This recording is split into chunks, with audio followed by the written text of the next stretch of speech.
This is Bishop John Quinn. I'm the National Episcopal Advisor for the National Council of the United States Society of St. Vincent de Paul, and I greet you with great love.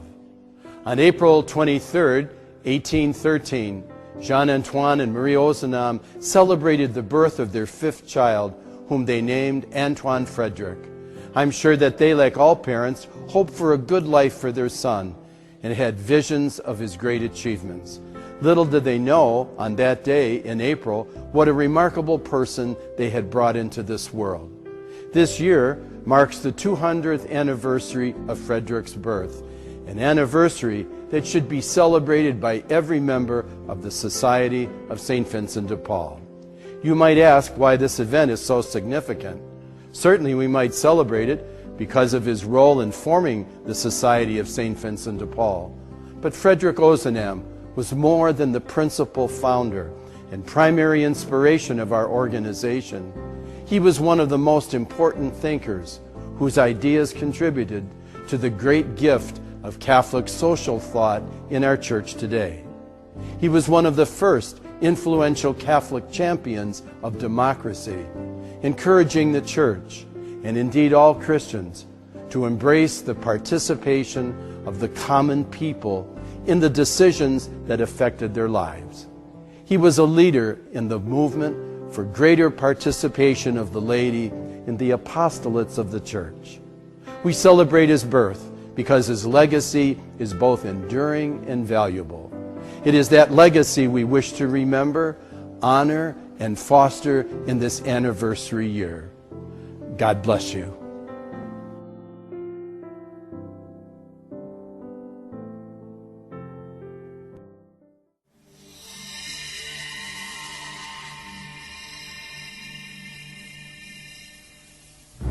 France, 1800, a new century. This was going to be the people's century, a century of liberty, equality, fraternity. 10 years earlier, the violence and bloodletting of the French Revolution had ushered in these brave ideals. The ideals and the Republic were soon to crumble.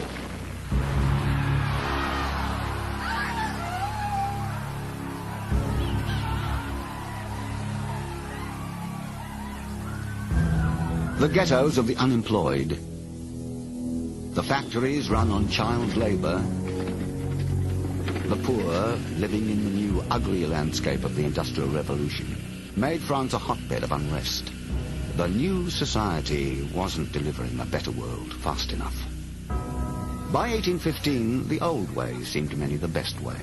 The Congress of Vienna restored the former political order. The ruling class were back in charge. A young couple, married as the new century began, lived amid these upheavals. Jean-Antoine, a doctor, and his wife Marie made a formidable team. Together, they gave what time they could to the poor, providing medical care while raising their own family and trying to establish a medical practice. They would have 14 children. 11 would die. One of the survivors was Frederick Ozanam.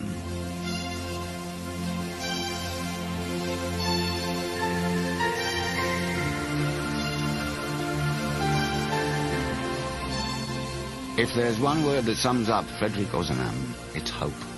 Frederick believed there was a better way, a more just way, a more compassionate way. He never lost that hope, and he believed he could make a difference. Frederick was a Christian, a Catholic, living in a rural kingdom fast becoming an industrial power. It was a whole new world.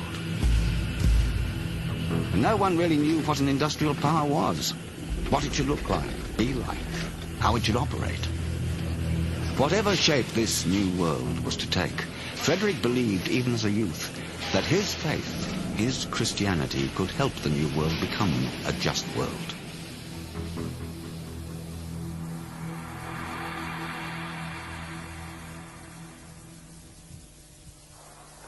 At 19, Frederick left home in Lyon for Paris.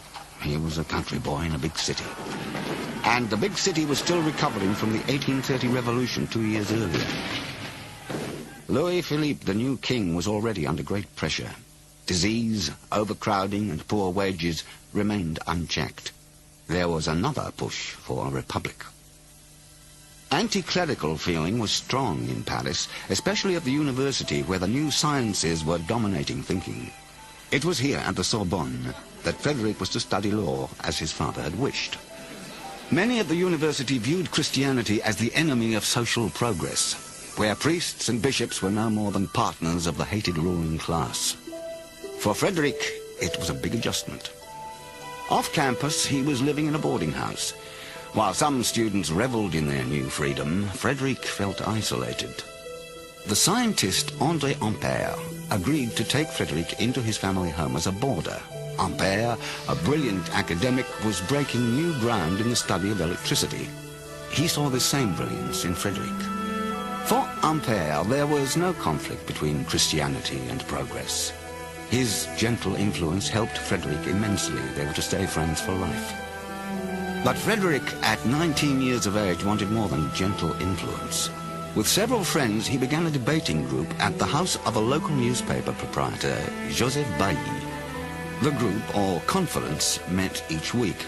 The idea was to argue that social reform and Christianity could travel hand in hand. It was a brave move, considering the times.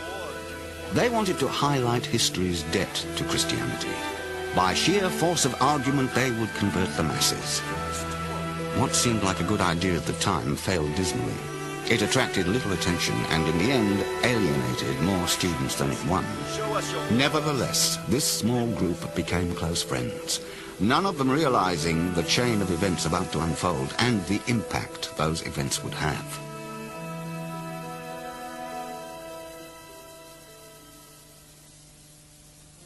Across the other side of the city, in one of the slums of Paris, was a woman who would greatly influence Frederick. Sister Rosalie Rondeau was a daughter of charity. The daughters were an order of sisters founded by the famous French saint Vincent de Paul 200 years earlier. Rosalie was the Mother Teresa of 19th century Paris. For 50 years she worked with and for the poorest of the poor. Against her wishes, she was later decorated with the highest award in France, the Cross of the Legion of Honor. Joseph Bailly knew Rosalie. Bailly wrote to her in early 1833, "I am sending you two young men.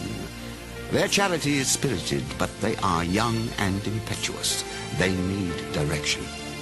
The two young men were Frederick and his friend Auguste Le Taillandier. Auguste had grown tired of what he called the sterile words of the debating group. He wanted to help the poor directly. So did Frederick.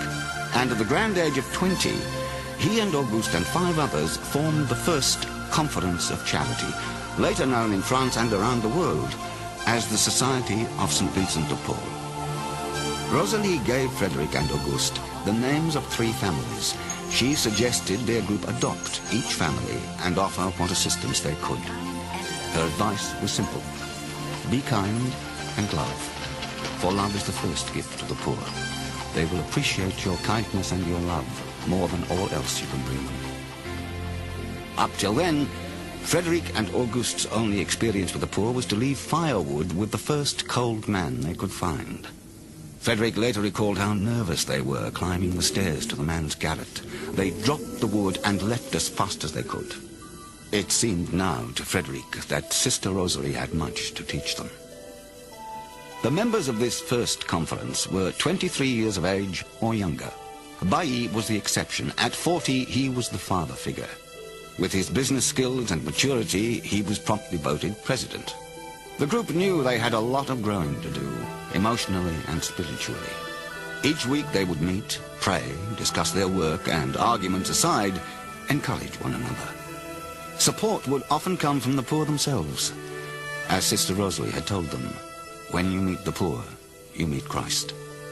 As the poor became part of their lives, so too did prayer. For Frederick, the gospel that challenged him to treat others as he would like to be treated was now taking on a whole new meaning. From that period onwards, Frederick would read something from the Gospels each day. He called it his daily bread. The challenge then, he said, was to put it into action. The growth in the number of conferences was staggering.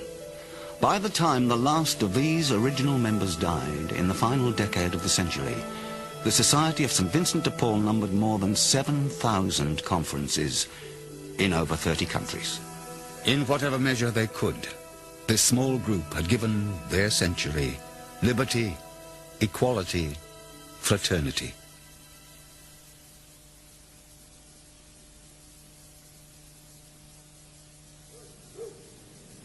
Frederick had a lot on his mind.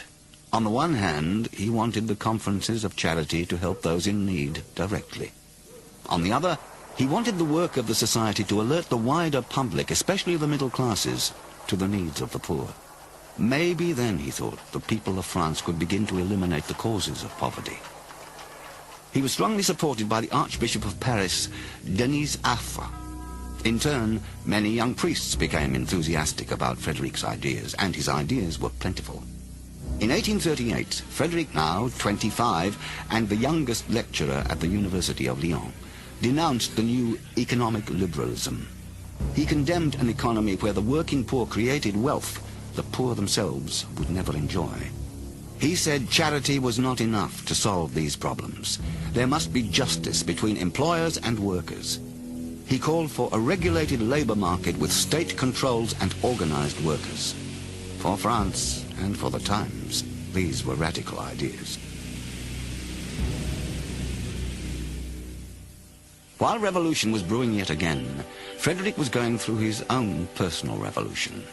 He had fallen in love. It was 1841. He was 28, and Amélie Toulacroix was very much on his mind. They married that year.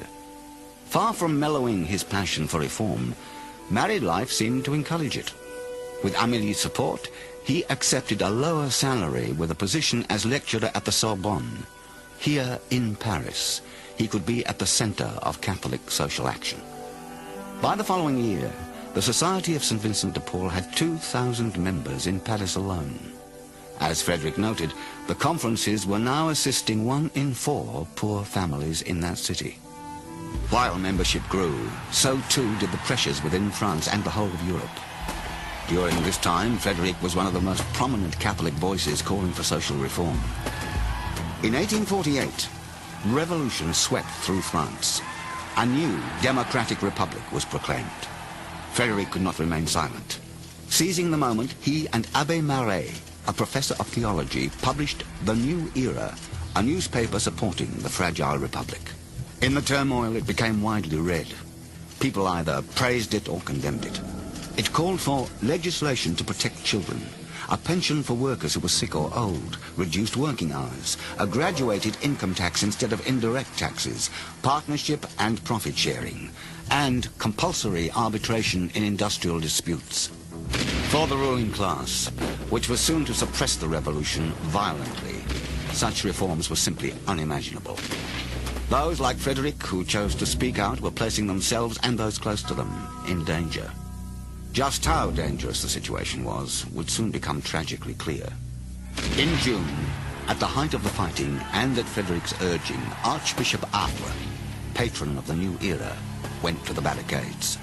While negotiating peace between the insurgents and the army, Affre, one of the few men both sides respected, was hit by a stray bullet. 3 days later, the wounded Archbishop, Frederick's strongest and most vocal supporter, was dead.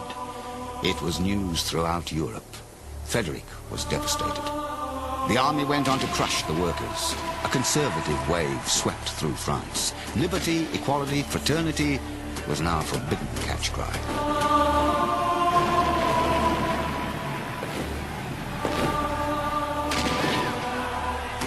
The church found itself caught in the conservative tide, and with the death of the Archbishop, it became virtually silent on social issues. Frederick's dream of a church that strongly promoted social reform was pushed into the wings. Frederick himself would not live long enough to see it return to center stage. Ironically, this same year saw the publishing of the then little-known Communist Manifesto. It would be 43 years before the church responded with its own social manifesto on the condition of the working class by Pope Leo XIII. Despite the tragedy, Frederick remained outspoken, urging concerned Catholics to work through the Society of St. Vincent de Paul to stand by the poor in every possible way and to be with them in their suffering.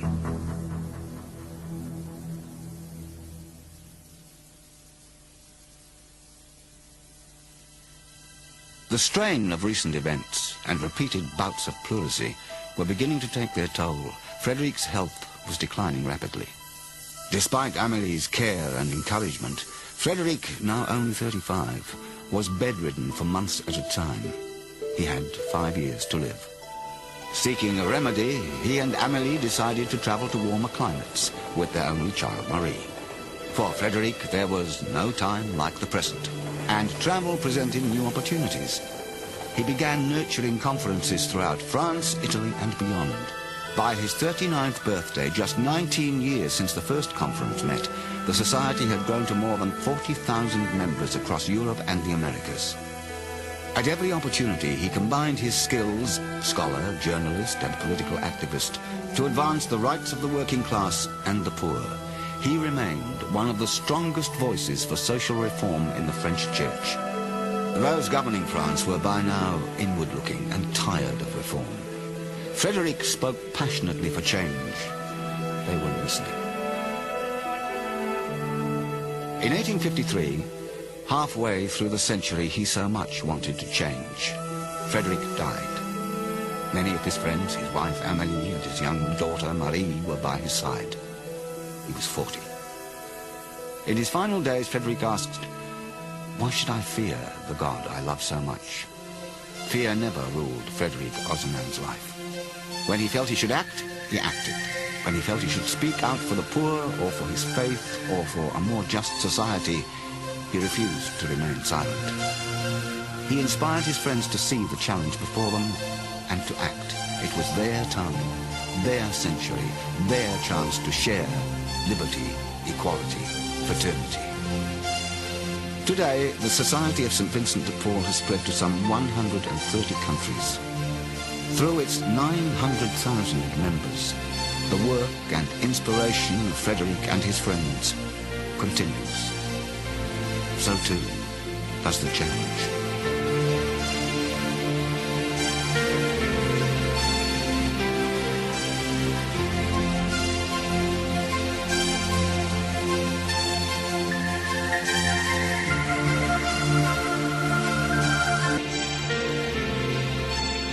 Hello, I'm Sheila Gilbert, President of the Society here in the United States. This video, produced by the Council of Australia a few years ago, gives us new insights into what was most important to Frederic, into the reasons he gave his life to the poor through the Society. This 200th anniversary of Frederic's birth is an opportunity and a call for us to return to the roots of our founder. This video shows us that Frederic had two passions and two dreams for the Society: in charity to provide direct aid to those in need, and for the sake of justice to change the systems and conditions, the root causes that keep people in poverty. I invite you to take some time now to reflect and to discuss what we have just seen. What struck you most as you watched this video?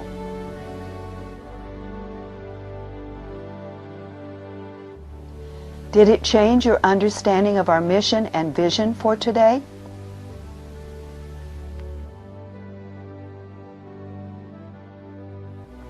Why do you think Frederic was so passionate about both direct aid and social justice?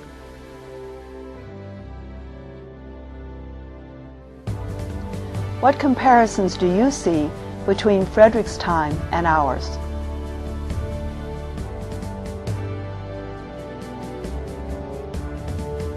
What should be the work of the Society today?